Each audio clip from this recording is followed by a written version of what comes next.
ቱን በአሸዋ ላይ የሰራ ሰነፍ ሰውን ይመስላል። ሰምቶ ምንን የማያደርግ የማንን ከላይ ያሉትን ቃል ያስተማራቸውን ቃላቶች ከላይ ያሉትን ቃላቶች ከላይ ያሉትን ቃላቶች ሰምቶ ምን የማይተገብር ምን ይሆናል? ቤቱን በአሸዋ ላይ ሰርቷል። አሸዋ ምንድን ነው? የቆመ ይመስላል፣ ግን ተጠርጎ ከስር ያልቃል ማለት ነው። ዝናብን ወረደ፣ ጎርፍን መጣ፣ ንፋስም ነፈሰ፣ ያን ቤት መታው፣ ወደቀ፣ አወዳደቁ ታላቅ ሆነ። ስለዚህ ምን በልብ ነው አምላክን የምታመልከው? በአፍ ብትክዶም በልብ አለ የሚል ትምህርት ሐሰት ኤክስ ምን አንተ አሁን ለምን ጅል ትሆናለህ? በቃ ተስማማና ምን በልብ ያለውን ነው። እግዚአብሔር አምላክ ሲጀመር የቃልን የልብህን ነው። ኧረ በቃልህም በልብም ያለውን አምላክ ይፈልጓል። ስለዚህ ዝናብ በወረደ ጊዜ የሚጠረቅ መከራ ሲመጣ የሚበተን ንፋስ በመጣ ጊዜ የሚነቀነቅ ቤት እንዳይኖረን ቤታችንም በአለት ላይ መስራት አለብን። እምነታችን ጠንካራ መሆን አለበት። ኢየሱስ ይህን ነገር በጨረሰ ጊዜ ሕዝቡ ሁሉ በትምህርቱ ተገረሙ። እንደ ጸሐፍቶቻቸው ሳይሆን እንደ ባለስልጣን ያስተምራቸው ነበረና ጸሐፍቶቻቸው ወይም የሚያስተምሩ ጸሐፍቶች ማለት መተርጉማን ማለት ነው። መተርጉማኖቹ እንደዚህ ተብላችኋል፣ እንደዚህ አድርጉ ተብላችኋል፣ እዚህ ክፍል ላይ ይህንን አድርጉ ብሏችኋል እያሉ ስለሚያስተምሩ፣ እርሱ ግን ራሱ የቃሉ ባለቤት ስለሆነ እንደ ባለስልጣን ነበረ የሚያስተምረው። ይህን ታጣላችሁ፣ ይህን ካላደረጋችሁ ይህን ታጣላችሁ እያለን ያስተማረው። እንደዚህ ብሏችኋል፣ እንደዚህ አድርጓችኋል፣ እንደዚህ ሁኑ እያለ አላስተማርም። ይሄን ካላደረጋችሁ ይሄን ታጣላችሁ፣ ይሄን ካደረጋችሁ መንግስቴን ትወርሳላችሁ። ስለዚህ ክርስቶስ የሚያስተምረው እንደ ባለቤት ነው።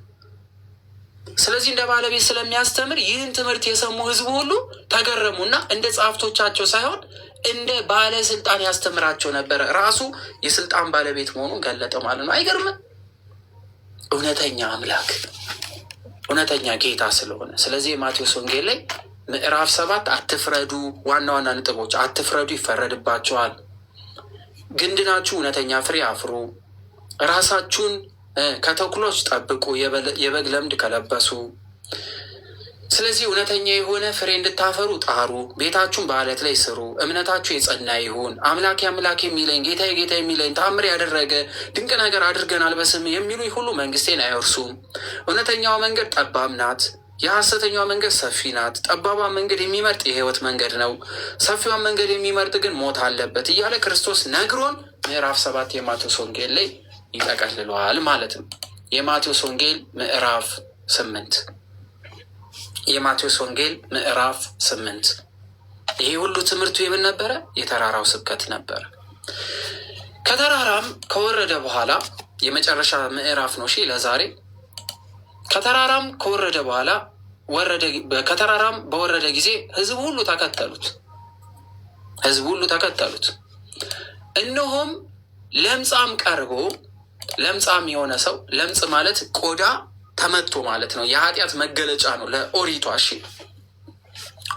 ስለዚህ ለምጻም ቀርቦ ጌታ ሆይ ብትወድስ ልታነጻኝ ትችላለህ እያለ ሰገደለት።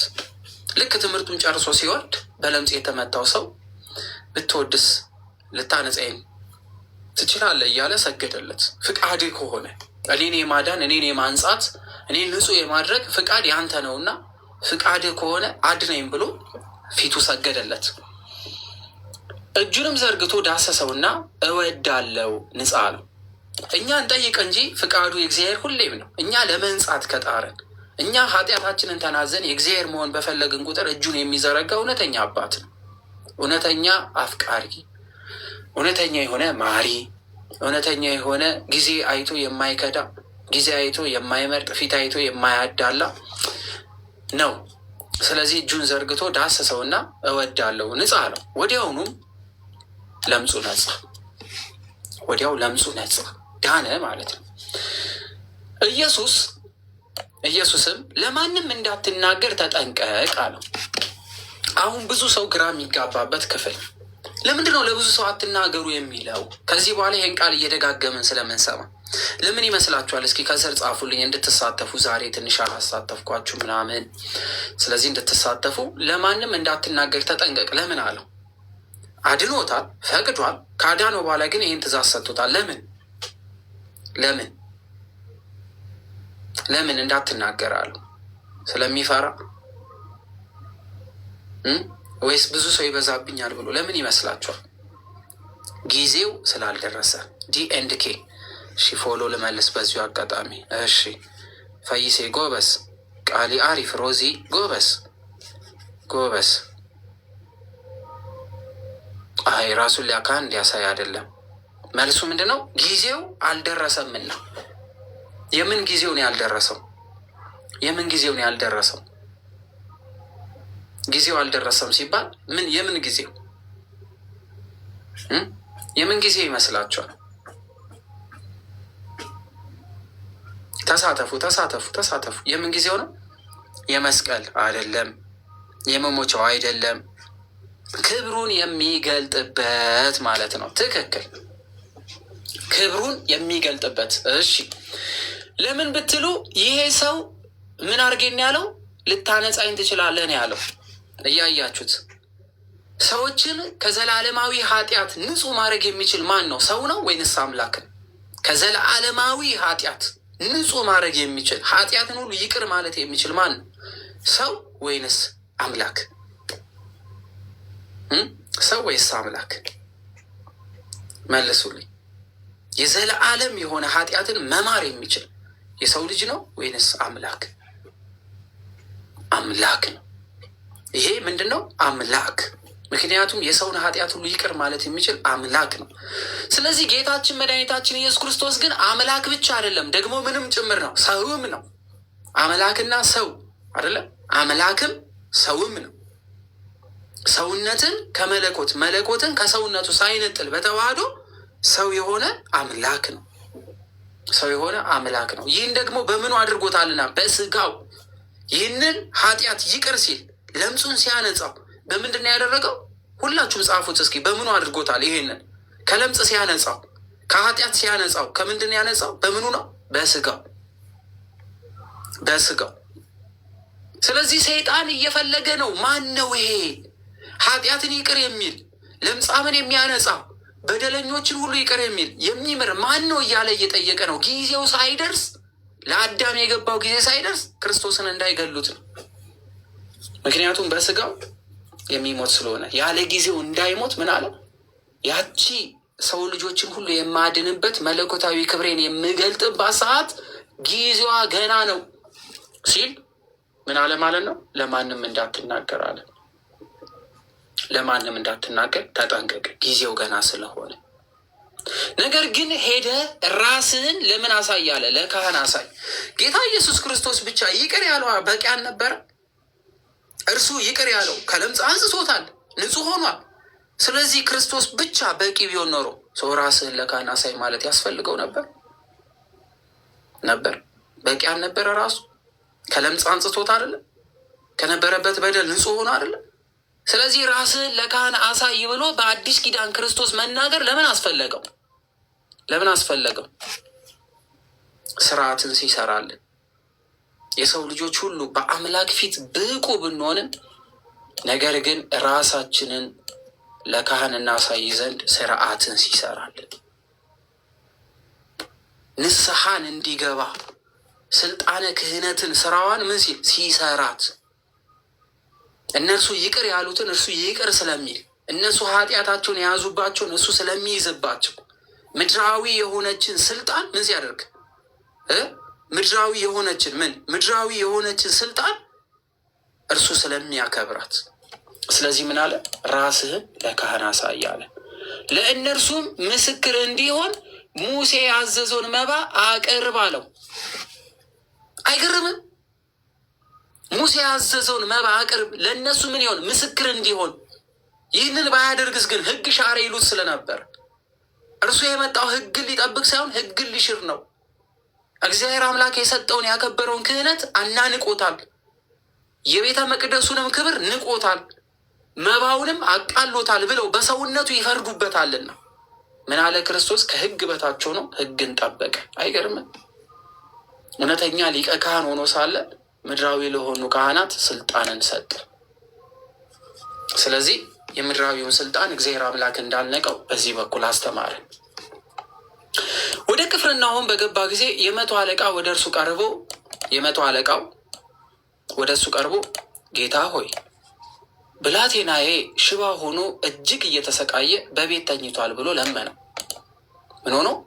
እጅግ እየተሰቃየ በቤት ተኝቷል ብሎ ለመነው። አድንልኝ ነው።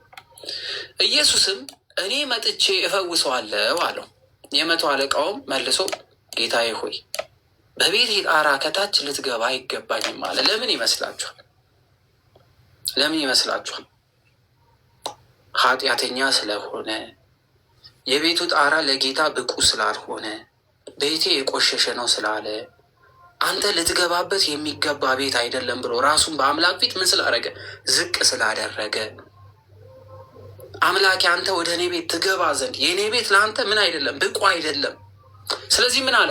ነገር ግን አለ ቃል ብቻ ተናገር ብላቴናዬ ይፈወሳል አለ። ቃል ብቻ ተናገር፣ ከአፍ የሚወጣው ቃል እንደሚያድር አምናለሁ። የግድ መገኘት አይጠበቅብም። ቃል ብቻ አውጣ፣ ልጄ ይድናል አለው። እምነቱ እንዴት ያለ ታላቅ ነው!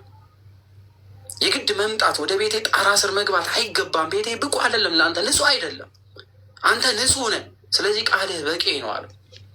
እኔ ደግሞ ለሌሎች ተገዢ ነኝና፣ ሌሎች በቃላቸው ምን ይላሉ? ያዙኛል። እኔ በቃል ተገዢ ነኝ። አንተ ደግሞ በቃልህ ምን በለኝ? በቃ ቃል ብቻ አውጣ። ከእኔም በታች ጭፍራ አለኝ። አንዱንም ሂድ ብለው ይሄዳል፣ ሌላውንም ና ብለው ይመጣል፣ ባሪያዬንም ይህን አድርግ ብለው ያደርጋል አሉ። እኔ ለአንተ ግን ምን ነኝ? ቃል አውጣ፣ ታዘዛለሁ። ቃልህ በቂ ነው። አንተ የሁሉ ጌታ ነህ። የአንተ ቃል በቂ ስለሆነ አለው። የአንተ ቃል ምንድን ነው? በቂ ነው። እኔ እንኳን በምድር ያሉት ኑ ስላቸው የሚመጡ ሂዱ ስላቸው የሚሄዱ አለ። አንተ ግን የሰማይና የምድር ምንድን ነህ? ጌታ ነህ። ስለዚህ ቃል አውጣ አለው። ኢየሱስ ሰምቶ ተደነቀና፣ አይገርምም? ተደነቀ። አምላክ የሚደነቅበትን ቃል ተናገረ። አይገርምም? አምላክ የሚናገር አምላክ እንኳን በዚህ ሰው ቃል ምን አለ? ተደነቀ። ተደነቀ። ከዛ ወዲያ እንደዚህ አለው፣ ለተከተሉት እንዲህ አለ፣ እውነት እላችኋለሁ በእስራኤል እንኳን እንዲህ ያለ ትልቅ እምነት አላገኘውም ማለት። እስራኤላውያን ማለት የእግዚአብሔር ሕዝብ የተባሉትና ከአብርሃም ጀምሮ የክርስቶስን መምጣት የሚጠብቁ የነበሩት እንኳን እንደዚህ አላወቁኝም። ይህ መቶ አለቃ ግን የተናገረው እምነት እንዴት ያለ እምነት ነው አለ። እንደዚህ አይነት ትልቅ እምነት አላገኘውም አለ። እምነታችን እንኳን ታላቅ ይባላል። በዚህ ልክ ማመን ያስፈልገናል። በዚህ ልክ እምነት ያስፈልገናል። በዚህ ልክ ጽናት ያስፈልገናል። ውዥንብሮች የሚጮሁ ምናምን ወዘተርፈ፣ ቆረጥኩ፣ ፈለጥኩ፣ ምናምን መጣሁልህ፣ ደመሰስኩ፣ ወዘተርፈ ምናምን፣ እነዚህ ሁሉ በእግዚአብሔር ፊት ኢሚንት ናቸው። በህይወታችን የሚያስለቅሱን፣ ይሄ የሚያሸብሩን፣ በቃ ምንም የሌለን የሚያስመስሉ ነገር ሁሉ በጌታ ፊት ኢምንት ናቸው። የእኛ እምነት ጽኑ ከሆነ ማንሻገረው ማናደርገው ነገር የለም። የኤርትራ ባህር እንኳን ተከፍሏል። እስር ቤት እንኳን ራሱን አውቆ ተከፍቷል። የወይን ቤቱ ሰንሰለቶች ወድቀዋል። ብዙዎች ተሸንፈዋል። በጦር ኃይላቸው ወድቀዋል። ገዳይ ሆኖ የመጡት ወደኋላ ተመልሰዋል፣ ሸሽተዋል። ጊዜ እነሱ የመሰላቸው ሰዎች የጊዜው ዳኛ ዳኝቷቸዋል፣ አሳልፏቸዋል። ዛሬ የሚጮህ ጩኸት ሁሉ የሚያሸብረን ከሆነ እኛ የዚህን የመቶ አለቃ ያህል እምነት ያስፈልገናል።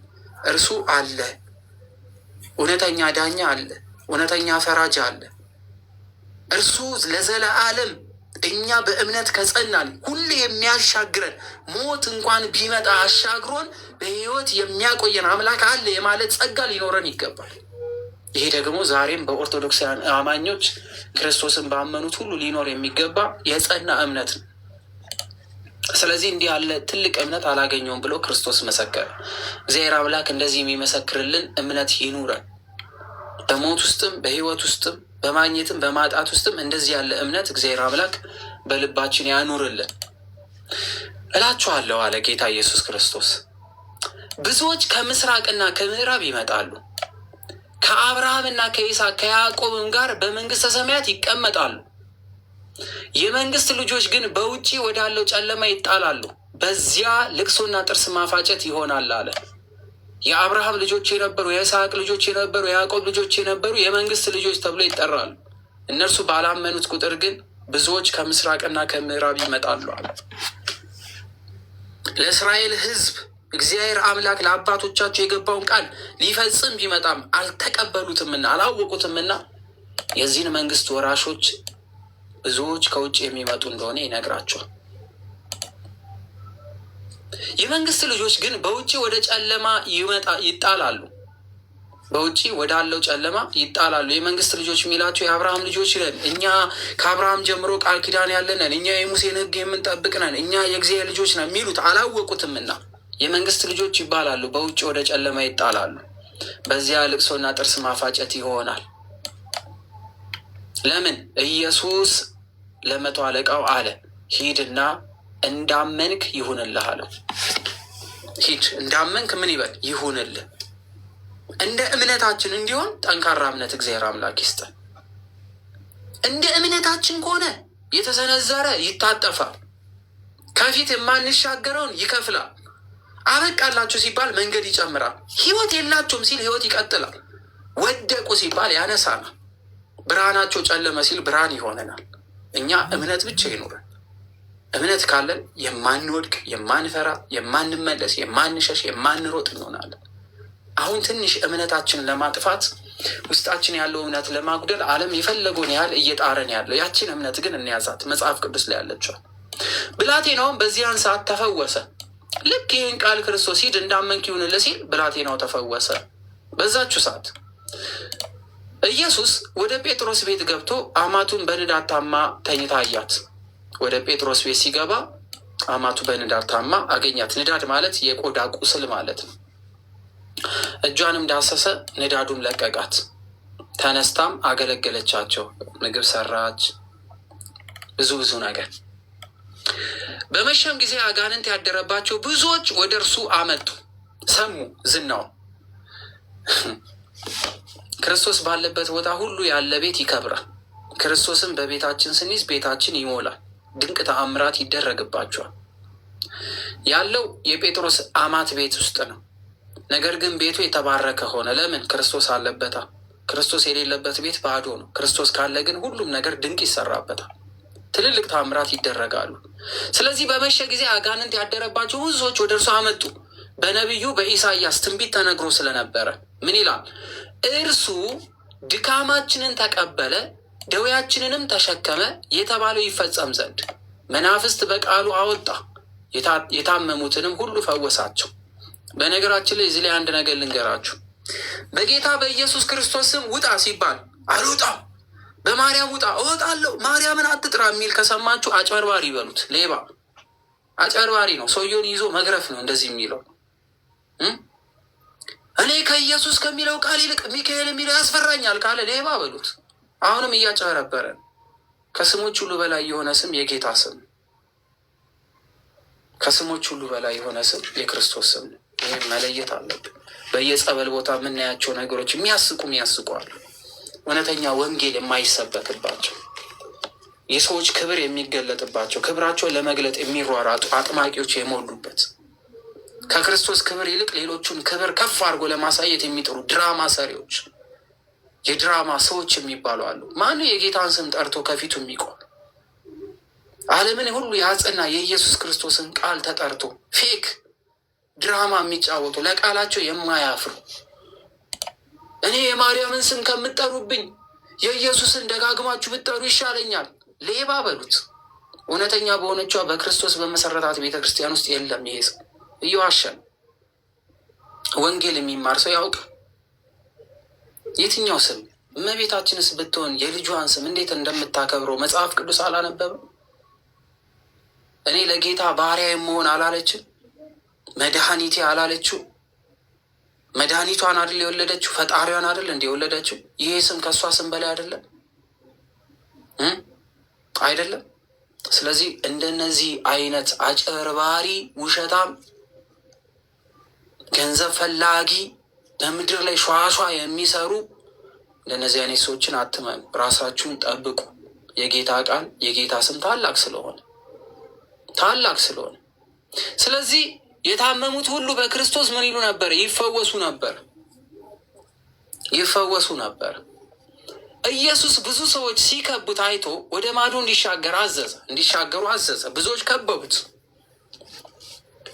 አንድ ጸሐፊም ቀርቦ፣ ጸሐፊ ማለት መተርጉማን፣ መምህር ወይ ወደምትሄድበት ሁሉ እከተልሃለሁ አለው። ወደ ምን? አንተ ወደምትሄድበት ሁሉ ምን እላለሁ? እከተልሃለሁ። ለምን? ክርስቶስ ሲያድን ስለተመለከተ፣ ሲፈውስ ስለተመለከተ፣ ሙታንን ያስነሳ ስለነበረ፣ ብዙ ነገር ያደርግ ስለነበረ፣ ስለዚህ ወደምትሄድበት ሁሉ እከተልሃለሁ አለው። ኢየሱስም ለቀበሮች ጉድጓድ፣ ለሰማይ ወፎች መሳሪያ አላቸው፣ ለሰው ልጅ ግን ራሱን የሚያስጠጋበት የለውም አለው። ስለዚህ ራሱን አክብሮ ተከብሮ ምናምን ማደሪያ ቤት ምናምን ኖሮ እንደዚህ ስለተመኘ፣ ስለዚህ እኔ እየዞርኩ ነው ማስተምረው፣ አንድ ቦታ ማረፊያ የለኝም እያለው ነው። ከደቀ መዛሙርቱም ሌላው ጌታ ሆይ አስቀድሜ እንድሄድ አባቴን እንድቀብር ፍቀድልኝ አለው። ወደ አንተ መምጣት እፈልጋለሁ፣ ነገር ግን አስቀድሜ ምን እንድል። ደቀ መዝሙር ማለት ከሚከተሉት መካከል ማለት ነው፣ ከሚከተሉት መካከል። ስለዚህ አስቀድሜ እንድሄድ አባቴን እንድቀብር ፍቀድልኝ አለው። እዚህ ጋር ለሰው ልጅ የሚለው ጌታ ኢየሱስ ክርስቶስ ምን ስለሆነ? የሰው ልጅ ተብሎ ስለሚጠራ ጌታ ኢየሱስ ክርስቶስ የሰው ልጅ ተብሎ ይጠራል። ለምን? የእመቤታችን ልጅ ስለሆነ። ቅዱስ አትናቴዎስ በትርጓሜው ላይ ከማርያም ስለተወለደ ይሄ ሰው ብቻ ነው፣ ይህ ደግሞ ከመለኮት ስለሆነ ለመለኮት የምሰግድ ነኝ፣ ግን ለዚህ ስጋ አልሰግድም አንልም። በፍጹም ተዋህዶ በተለየ ተዋህዶ ሰው ከአምላክ ጋር አንድ ሆኗልና አምላክ ሰው ሆኗልና እያሉ ተርጉመውታል ብዙ አባቶች።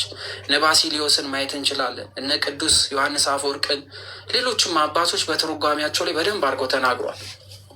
በዚህ በዮሐንስ ወንጌልም ቃልም ስጋ ሆነ በማለት የዮሐንስ ወንጌል ምዕራፍ 1 ቁጥር 14 ላይ ስለተናገረ፣ ስለዚህ ለሰው ልጅ ግን ራሱን የሚያስጠጋበት የለውም አለው። ስለዚህ ስለ ራሱ ሲናገር ነው፣ እኔ የሰው ልጅ ነኝ። ስለዚህ ጌታ ኢየሱስ ክርስቶስ ሁለት ቃል መናገር ይችላል። እኔ አምላክ ነኝ፣ እኔ የሰው ልጅ ነኝ ብሎ መናገር የሚችለው ለምን ስንል ከሁለት አካል አንድ፣ ከሁለት ባህሪ አንድ ባህሪ ብለን ስለምንቀበል ከደቀ መዛሙርቱ ሌላው ጌታ ሆይ አስቀድሜ እንድሄድ አባቴን እንድቀብር ፍቀድልኝ አለ። ወደኋላ የሚመልሰው ነገር ስለነበረ፣ ወደኋላ የሚጎትተው ነገር ስለነበረ ኢየሱስ ግን እንዲህ አለው፣ ተከተለኝ፣ ሙታናቸውንም እንዲቀብሩ ሙታንን ተዋቸዋለሁ። ሙታናቸውን እንዲቀብሩ ሙታናቸውን ተው ማለት እውነተኛ መንገድን ሕይወትም የሆንኩት እኔ ነኝ። የሞቱትን ለሚቀብሩማ አሉ። አንድም ሙታን የሚባሉት በክርስቶስ ያላመኑ ጌታን ያልተከተሉ። ስለዚህ ሙታን የሚላቸው ሕይወት የሌላቸው የሌላቸው ሕያዋን ያልሆኑ። ስለዚህ ሙታኖችን እንዲቀብሩ ሙታንን ተዋቸዋል። ወደ ታንኳም ሲገባ ደቀ መዛሙርቱ ተከተሉት በማለት ያስቀምጣል። ስለዚህ ሙታናቸውን እንዲቀብሩ ሙታንን ተዋቸው ሲል በክርስቶስ ያላመኑትን እርሱን ያልተከተሉት ሁሉ የሞቱ ስለሆኑ ማለት ነው። እነሆ ማዕበሉ ታንኳይቱን እስኪያዳፍናት ድረስ በባህር ላይ ታላቅ መናወጥ ሆነ። ታላቅ ባህሩ ተናወጠ፣ እርሱ ግን ተኝቶ ነበረ ይላል። ተኝቶ ነበረ ሲል አምላክ ሆኖ እንዴት ይተኛል የሚል ጥያቄ ብዙዎች ያነሳሉ። እንዴት ነው አምላክ የሚተኛው? እርሱ አምላክ ከሆነ እርሱ በተኛበት ሰዓት ዓለምን ምን ይጠብቀው ነበረ? አንተ በተኛ ሰዓት ሰውነትን ማን ነው የሚጠብቀው የሚል ጥያቄ እንጠይቋለን። በአፍንጫ በሌላዎች ሁሉ እንዳይገባ ራስን አንተ ነው የምትከላከለው ወይስ ማን ነው የሚጠብቅ? ዝንብ በረሮ ምናምን እንዳይገባብ ማን ነው የጠበቀ? አፍህን እየተከላከልክ ነው ተኝተህ? በተአምር እኛን የሚጠብቅ የሚተኛ አምላክ አይደለም። መለኮት በሁሉ ቦታ አለ። ስለዚህ መለኮት ዘላለማዊ ነው። የመለኮትን አኗኗር የማያውቅ ሰው በሰውነት ይለቋል። በተገለጠበት እኛም በሚያውቀን እኛ ባየነው ልክ ነው ክርስቶስን እየለካን ያለ ነው። እርሱ ግን ዓለማትን ሁሉ የፈጠረ አምላክ ስለሆነ አንድ እርሱ ግን ተኝቶ ነበረ ሲል ያለመቀላቀል ያለመለወጥ የሚለው ትምህርት እዚህ ጋር ይመጣል። የተዋህዶ ገንዘብ ይኸውላችሁ፣ ስጋ የመለኮትን ባህሪ ገንዘብ ቢያደርግም ግን ያለመለወጥ የሚለው ነጥብ እዚህ ጋር ነው። እርሱ የማይተኛ እሱ የማይበላ እሱ የማያንቀላፋ ቢሆን ኖሮ የስጋ ባህሪ ተለውጦ የመለኮትን ባህሪ ሆነ እንል ነበር። ነገር ግን በባህሪ መተኛት የሰውነት ነው። ፍጹም አምላክ ቢሆን ያለመቀላቀል ያለመለወጥ ግን የሰውነት ባህሪ ጸንቶ በተለየ ተዋህዶ ከመለኮት ጋር አንድ ሆኖ ቀጠለ ስንል እዚህ ጋር ያሳየናል ማለት ነው። እዚህ ጋር ያሳየናል። ስለዚህ እርሱ ተኝቶ ነበር ስንል የስጋ ባህሪ በእርሱ ላይ ታየ ማለት ነው። ደቀ መዛሙርቱን ቀርበው ጌታ ሆይ አድነን ጠፋን እያሉ አስነሱት። ጌታ ስንለው አምላክነቱን ስላወቁ፣ አድነን ሲሉት አዳኝነቱን ስላወቁ ጠፋን እያሉ አስነሱት። ፍጹም ይህንን የሚያሸንፍ እውነተኛ አምላክ እንደሆነ ስላወቁ፣ መለኮታዊ ባህሪውን ከሰውነቱ ጋር ስለተረዱ፣ እርሱ ፍጹም አምላክ ፍጹም ሰው እንደሆነ ስላወቁ፣ እርሱም እናንተ እምነት የጎደላችሁ አላቸው። ስለምን ትፈራላችሁ? እኛ ከእግዚአብሔር ጋር ሆነን እንፈራለና? ሁሉን የሚያድን አምላክ ነው ብለን እየተማርን የእውነት ግን በሚመጡብን መከራዎች ውስጥ ግን ጽናት የለንም። እኛ ከሞት የሚያድን አምላክ አለን እንኳን ብለን ወደ እሳት እስከ መወርወር ድረስ ግን የሚያጸና እምነት ግን የለንም። ተመልከቱት። አንድ ትምህርት በደንብ እዚህ ጋር እንያዝ። 3 ወጣቶች ወደ እሳት ቢጣሉ እሳት ውስጥ እስከሚገቡ ድረስ የእግዚአብሔርን አዳኝነት በእምነት ያውቃሉ እንጂ መጥቶ እንደ አዳናቸው ማረጋገጫ አልሰጣቸው። እርሱ ግን የሚያድን አምላክ እንደሆነ ግን ያውቃሉ። መጥቶ ባያድነን እንኳን የምናመልከውን አምላክ አንቀይርም፣ ለጣዖት አንሰግድም ብለው እስከ መጨረሻ መታመን የእነሱ ፋንታ ነበር። እሳቱ ሲወረወሩ ግን ከእግዚአብሔር ጋር ራሳቸውን አገኙ። የወረወሩ ሲቃጠሉ እሳት ውስጥ የነበሩ አልተቃጠሉ። ይሄ ተአምር ነው። እምነት ያስፈልጋል። እንደዚህ አይነት ነገር ለመኖር ተአምር ነው። ይሄ የተአምር ክፍል ነው። ሰው በሰውነቱ ሊረዳው የማይችለው መለኮታዊ የሆነ ኃይል የሚገለጥበት ስለሆነ ይሄ ተአምር ነው። እንቀበሏለን እንጂ አንመረምረውም። እሳት ባህሪውን ቀይሮ የማያቃጥል ግን ደግሞ የወረወሩትን ያቃጠለ የተወረወሩትን ግን ያላቃጠለ እንዴት ሆነ ስንል ተአምር ነው። ለእግዚአብሔር የሚሳነው ነገር የለም። እቺ ብቻ ናት መልሶ። እንዴት ሆኖ ለምን ሆኖ ምናምን መጠየቅ አይቻልም። ለምን? እግዚአብሔር ሁሉን ይችላል። ሁሉ የእርሱ ስለሆነ ዳንኤል ወደ አንበሳ ጉድጓድ እስከሚጣል ድረስ እኔ ያለው ችግር የለውም አላለውም። ወደ አንበሳ እስከሚጣል ድረስ ግን እምነቱ ተፈትኗል። አንበሳ ጉድጓዱ ሲገባ ግን እግዚአብሔር አብሮት ነበር። እኛ እኮ እስከምንጣል መታገስ አልቻልም። ገና ሲይዙን ነው ምንክደው። መቼ ጉዞ ጀምረን መቼ መሄድ ጀምረን ገና እኮ ሩቅ ሆኖ ሲጮህ እኛ ምንድነው መንፈራገጥ እንጀምራለን። ገና ቃል ሲወጣ ገና ዛቻ ሲጀመር እኛ መፍራት እንጀምራለን፣ መደንቀጥ እንጀምራለን። ለምን? የምናምነውን አምላክ እስከ ሞት ድረስ ያድነንም አያድነንም የእርሱም መኖር ግን ማመን አለብን። እንዳንም አንዳንም ሞትም ቢሆን ከእኛ በኋላ ለሚመጡት ኃይል ይገልጥ ዘንድ በሞታችን ያስተምር ዘንድ የአልዓዛር ሞቱ ለትምህርት ስለሆነ ካዳነንም ደግሞ እግዚአብሔር ክብሩን በእኛ ላይ ሊገልጥ ለሌላ ፈተና እንድንዘጋጅ እያጸና መሆኑ ማወቅ አለብን። አብርሃም ልጁን ይዞ ወደ መርያም ሲወጣ እግዚአብሔር አምላክ መጥቶ እንደሚያድነው አልነገረው። ይስሐቅን ሲያስተኛው አድንልሃለሁ ችግር የለውም ቀጥል አላለው። ቢላውን ሲያነሳ ችግር የለውም በግ እተካልሃለሁ አላለው። ቢላውን ሊያሳርፍ ሲመጣ ግን የእምነቱ ጽናት ተገለጠ። ተው እረፍ በግ ይሆን አለው። በጉን እስከሚሰጠን መታገስ አልቻለም። እዛ ድረስ ጽናታችን ተፈትኗል ነው ጥያቄ? አልተፈተንም። ግን ገና ወሬ ሲጀመር እኛ እንፈታለን። ገና አመፅ ሲጀመር እንፈታለን። የክርስቶስን እምነት ትተን ማተም መበጠስ እንጀምራለን።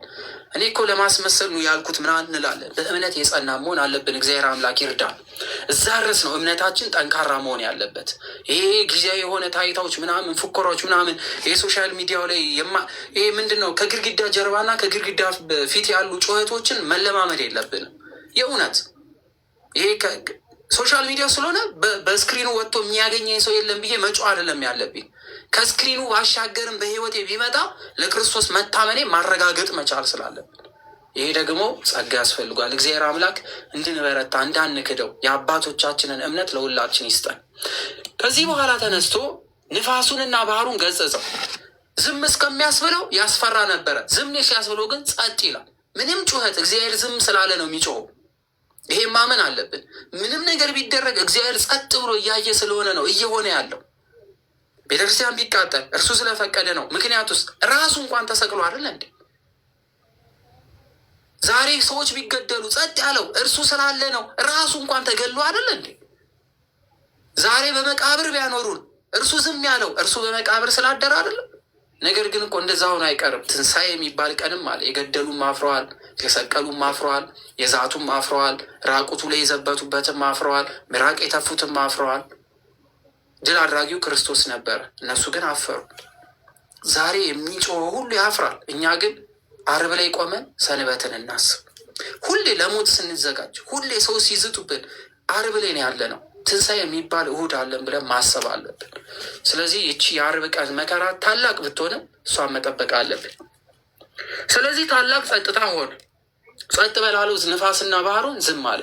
ሰዎቹም ንፋሳትና ባህርስ እንኳን የሚታዘዙለት ይህ እንዴት ያለ ሰው ነው አሉ።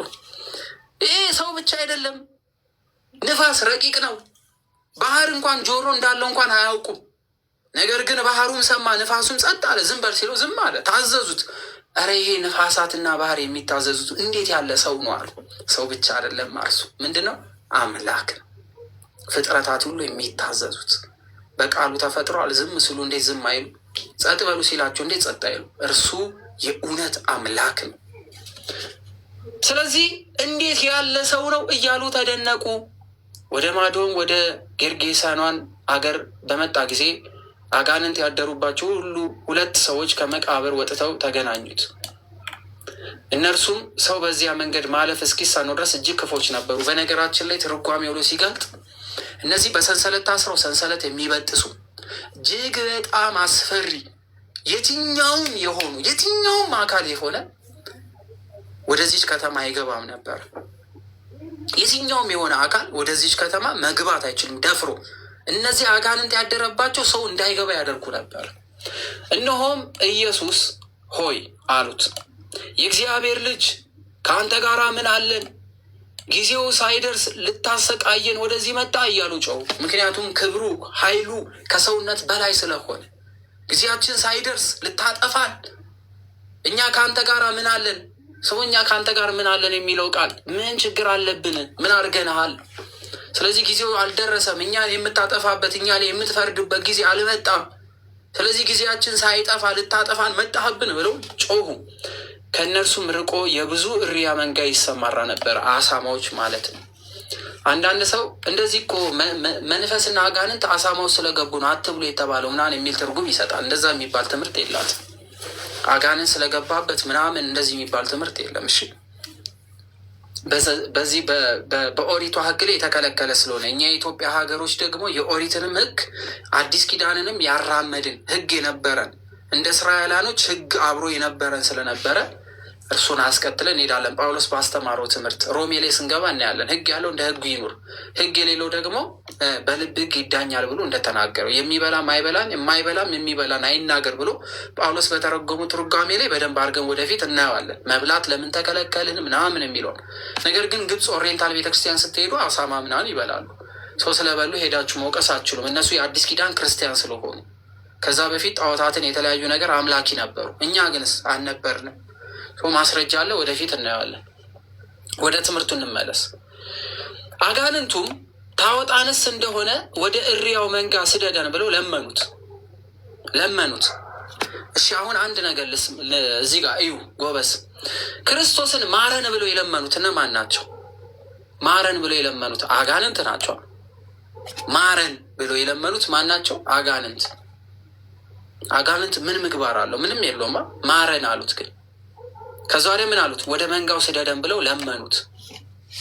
እሺ የአጋንንትን ልመና ሰማ አልሰማ? አይደለም የቅዱሳንን አይደለም የእርሱ የሆኑትን አይደለም እግዚአብሔር አምላክን የወደዱትን የአጋንንትን ልመና ሰምቷል ወይስ አልሰማም? እኒዋ ሄዱ አላቸው። ያ ሰማቸው። አይደለም የእርሱ የሆኑትን መላእክት አጋንንትን እንኳን ማረን ሲሉት ምን አላቸው? እሺ ሂዱ አላቸው። ደስ አይልም? እንደዚህ ሩሩ የሆነ አባት ነው ያለን። እነርሱም ወጥተው ወደ እርያቸው ሄዱና ገቡ። እነሆም የእርያዎቹ መንጋ ሁሉ ከአፋፉ ወደ ባህር እየተጣደፉ ሮጡ፣ በውሃ ውስጥም ሞቱ። እረኞችም ሸሹ። የሆነው ነገር አስደንጋጭ ስለነበረ ወደ ከተማይቱም ሄደው ነገሩ። ከተማው ስላለ ሕዝብ ሁሉ ኧረ ያሳደግናቸው እሪያዎች ሁሉ ከነዛ ውስጥ አጋንንት ወጥቶ እንደዚህ ብሎ ሁሉም ዘለው ወደ ባህር ገብቶ ሞቱ ብለው ነገሩ ለከተማው ሕዝብ ሁሉ። አጋንንት ባደሩባቸው የሆነውን አወሩ። እነሆም ከተማ ሁሉ ኢየሱስን ሊገናኝ መጣ። ሙሉ ከተማ ባዩትም ጊዜ ከሀገራቸው እንዲሄድላቸው ለመኑት። እባክህ ከሀገራችን ውጣልን አሉት። ለምን ሲባል የሆነው ነገር ሁሉ ድብልቅልቅ ያለ ስለነበር ምን እየተደረገ እንደነበረ ምን እየሆነ እንደነበረ ስላልገባቸው፣ ስለዚህ ከተማውን ለቀህልን ውጣ አሉት ማለት ነው። ከተማው ተደበላለቀ፣ ያለው ሁሉ ነገር ሰጠመ ማለት ነው። ስለዚህ ከተማው ተሸበረ፣ ለመኑት፣ ከተማውን ለቀህልን ውጣ አሉት ብሎ ቅዱስ ማቴዎስ ምዕራፍ 8 በዚህ ያጠናቅቃል። ምዕራፍ 9 በታንኳ ገብቶ ተሻገረ፣ ወደ ገዛ ከተማ ወጣ፣ በአልጋ የተኛ ሽባ ወደ እርሱ መጣ እያለ ብዙ ትረካዎችን ክፍሎችን ይነግረናል ማለት ነው። ቅዱስ ማቴዎስ ይነግረናል የሆነውን፣ በዓይነት ያዩትን፣ ወቅቱ ላይ የነበረውን ነገር፣ በጆሮ የሰሙትን፣ በዓይናቸው የተመለከቱትን፣ እየሆነ የነበረው ድንቅ የነበረ ነገር፣ ክርስቶስ ያደርግ የነበረውን ነገር ሁሉ ይነግረናል ማለት ነው። የሕይወት ቃልን የሚያሰማ እግዚአብሔር አምላክ የሕይወት ቃል ለሁላችን ያሰማን። በመንግስቱ በመጣ ጊዜ እግዚአብሔር አምላክ ያስበን። እግዚአብሔር አምላክ የመንግስቱ ወራሾች እንድንሆን በሰማነው ቃል የሕይወትን መንገድ እግዚአብሔር አምላክ ይስጠን። የቅዱስ ማቴዎስ በረከት በሁላችን ላይ ይደር። እግዚአብሔር አምላክ ከሁላችን ጋር ይሁን። ወስብሐት ለእግዚአብሔር ወላዲቱ ድንግል ወለመስቀሉ ክብር። ይቆየን።